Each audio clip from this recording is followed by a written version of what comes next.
Yes, y'all, I'm back with coldest winter ever. Continuing chapter 4. Um, at the mall, the war of wheels kicked in. I had one side of the hanger with the miniskirt I wanted to purchase, while midnight tight grip held the other side. My sisters ran in and out of the aisles under the clothes rack, while me and Midnight argued. With one hand on my hip, I clenched my teeth and spit. I worn skirts like this before. It's my choice. Don't act like you never seen me rocking mini before. How how and why did Midnight think he could tell me what I can and cannot wear? Now I'm saying, maybe if he was giving me some dick, making me feel good and relax, I might have considered his idea. You check this out, shorty. I am responsible for you right now. Whatever you did before is your business. For these 2 days, you're going to wear something decent. Come on, put this shit back. He grabbed my hand and led me out of the boutique while my sisters traveled close behind. His touching my hand shot up a sensation between my legs and through my body. Now I wanted that miniskirt. I had others like it, but him grabbing me in the rough style made me want him even more. It seemed now that he cared.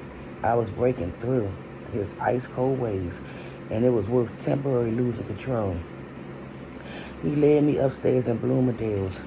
Now wait here. He moved around the clothes rack with Rendell of a leopard on his hunt. He held up an Eileen Fisher pantsuit. All right, this is banging. This is something I would pick for my sister to wear. Let's go get some shoes, he said. Now, the pantsuit was fly, I admit.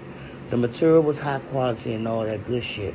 But Midnight comment had reduced me to the level of his sister. Is this something you want Tasia to wear? Who? Tasia, your girl. Because I don't give a fuck what you will want your sister to wear. I want to know what you will want your girl Tasia to wear. Tasia is not my girl, he denied. I rolled my eyes. That's not what I heard. Fuck what you heard. You and them silly bitches you be with. They don't know me. They just chickens. A bunch of chickens who ain't got shit to do except run their mouth. I placed both hands on my hip. So are you saying you weren't fucking Tasia? Is that what you want me to do to you? He said.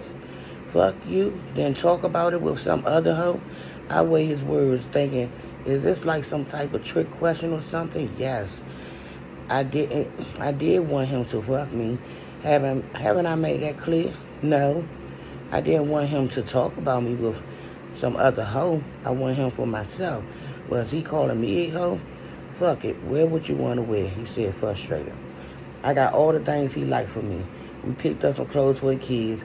We ended up in FAO toy store. Midnight wanted to find me some games for the girls to play with to memorize their missing mommy and daddy, and most of all to stop them from asking too many questions. The more fun they had, he figured, the less questions they would have. When we were finished, we had so much shit, it looked like a late Christmas. We had so much fun, we had forgotten about lunch and had worked up quite an appetite for dinner. It was clear that Midnight was in control for now, so I didn't even ask where were we going to eat or try to give directions. I just sat back and waited for him to take us to the spot of his choice.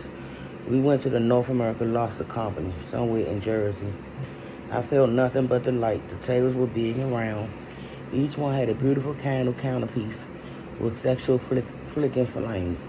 The male customers wore white shirts and ties, placing their business jackets carefully on the back of their chairs. The women quietly called to their mates, their faces soft and impressive, 100% class. There was no doubt that Midnight was as smooth as Santana. He was made just for me. He lifted Mercedes and Lexi into their chairs, pulled the chair off for Portia. Do you have any kids, Midnight? Silence. Answer the question, I says. You ever seen me with a kid? He asked, now aggravated. That's not the point. A lot of niggas got kids everywhere, but you never see them. Yeah, well, I'm not a lot of niggas. If I had a kid, everybody would know. I felt easy again. How old are you anyway? I asked, already knowing the answer. You started to sound like the police. Now, Harley, I smiled. I said, smiling real sexy. I'm 22. Without missing a beat and without being asked, I responded. I'm 18 in 3 weeks. He looked at me serious like, lying sure comes easy to you. You don't have to take a breath, blink, twitch, nothing. The lies just roll straight off your tongue. How old do you think I am? I asked midnight. Portia jumped in. She's 16. She'll be 17 in January. I pinched her legs under the table.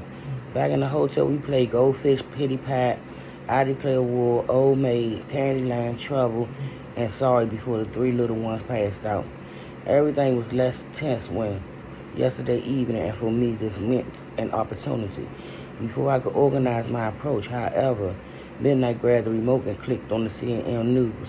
I got up and stood in front of the television. He had entertained the kids. It was time for him to entertain me.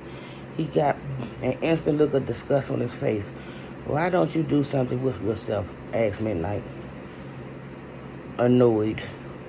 I glanced up towards the mirror to check my appearance. I look good to me, so I asked, something like what? I don't know. What do you do? What are you into? My mind drew a blank look. So what's up, Shorty? What's the answer? I smiled, liking the fact that he was playing with me. The answer to what? I asked. He shook his head as though I was frustrating him or something. What? Is there something you want to hear? Something I'm supposed to say? What? I asked you a question. What are you into? What do you like to do? My mind started clicking. I like to enjoy myself, I said with much attitude. What do you know about that midnight? I like to feel good, relax, get high, fuck, dance, shake my ass sharp. I like to be turned on, and I love to turn another motherfucker on. What do you read? He asked. What's the name of the last book you read? I like movies. I like chilling with my girls. Matter of fact, if I wasn't stuck here with you, I had plenty of good shit to get into. What you gonna be when you grow up, Winter? Whatever. Maybe I'll get a job like yours. I said, cutting back at him and letting him know me and him are the same kind of people. And I'm going to leave it there, and we'll continue with chapter 5 when I come back. Bye, Maria.